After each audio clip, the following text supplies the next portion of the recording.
Hey, Blazer Tales. Oh, I've got another good one for you. This is let me pull up I'll pull up the picture in a second. This is the Enchanted Misadventures with Great Aunt Poppy, Magic, Mayhem, and Monsters. And it has it all. I just did a book talk about it. So if you want to see that, hop on over to my book talks and listen to that. This is going to be our first chapter Friday. So I'm going to read the first chapter so that you can get kind of into it a little bit. And then you're definitely going to want to read this one. This one is absolutely amazing. Let me share my screen so that you can see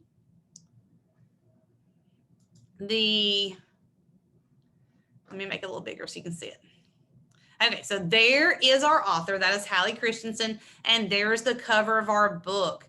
Now, I'm not going to do a book talk because I've already done it. You can go listen to that. But this is going to be the first chapter. Now, I only have this book in an ebook. I have it on my Kindle. So I'm going to read it off of that.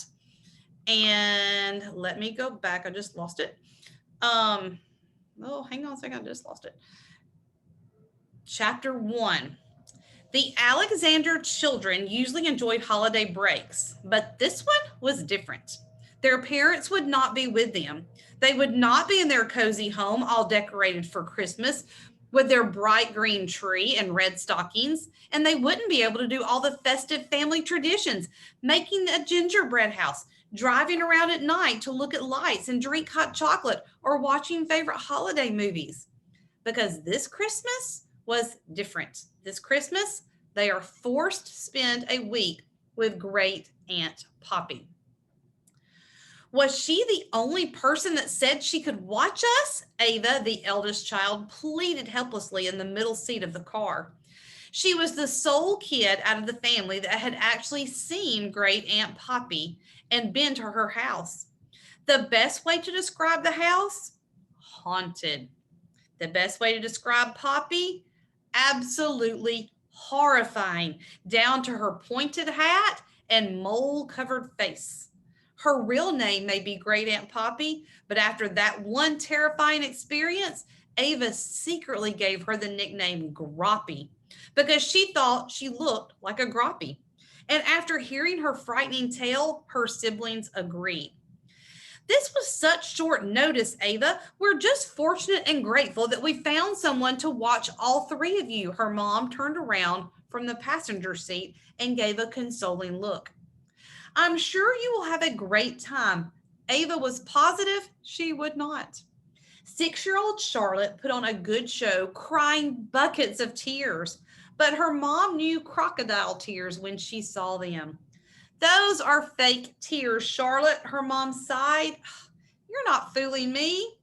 Charlotte glowered. Oh, it wasn't that Charlotte was just terrified by the thought of staying with a witch, but she had just gotten her new catacorn sheets on her bed and was pretty sure the house they were going to would not have those same bed sheets. She loved cats and unicorns, so it was obviously the perfect animal. How was she supposed to sleep without hundreds of catacorns around her? Are you sure you have to go to work? Charlotte asked her parents sweetly while trying to make her brown eyes as large as and kitten-like as possible. Since the tears hadn't worked, Charlotte would try her second weapon, her eyes. Being the youngest and cutest, she was usually able to get her parents to change their minds about certain things, especially when it came to things like staying up late, getting another sparkly cat shirt, or a second helping of chocolate cake. But being cute wasn't working today. Charlotte, sweetie, I am sorry, but Daddy and I have to go to work. We'll only be gone a week. There are a lot of people that need us to help them. I'm sure they would like to be with their families too instead of being sick at the hospital. Charlotte crossed her arms fiercely, making her brown ringlets bounce by the sides of her head where they were tied in two pigtails. She pouted in her car seat as she jerked her head to look outside at Christmas decorations. And sorry guys, I think there's somebody outside my house doing some yard work. So there was nothing Charlotte could do to change their minds. Ava sighed and leaned her head against the cold glass of the car window, letting her breath fog it over so she could draw sad faces with tears. Her dark blonde hair fell into her face, and she pushed it away, revealing sorrowful green eyes. Ava turned to her sister sympathetically. If the pros and cons list I made won't change their minds, then nothing will. Not even your puppy dog eyes. They're kitten eyes, Charlotte corrected her and sniffed. Ava understood her parents had to go to work. They were doctors, and too many people had gotten the flu. This holiday season was not a season of joy, but of germs and bacteria. That's why she had been extra careful at school. Ada hated germs, hated them. She carried hand sanitizer on her backpack and an extra one inside her backpack and her hand wipes in her pocket just to be safe. At the early age of 5, Ava had unequivocally determined that kids were dirty, covered in germs, and spread them quickly. She dreaded the school bathrooms, pencil sharpeners, doorknobs, lunch trays, and anytime someone handed her a piece of paper after wiping their runny nose with their sleeve, she shivered just thinking about it. In the middle seat, looking particularly bored with his slicked back brown hair that Mom had tried to tame that morning, sat the middle child and their only brother, Nolan. He also did not want to go to Groppies. Nolan would have put up a fight, but it seemed like too much effort when he already knew he wouldn't win. He at least tried to get sick at school by sitting close to any classmates that sneezed or coughed, but Nolan never seemed to get what he wanted. He was healthy and well and could go to Groppies. Nolan's main reason for not wanting to go was his eating habits.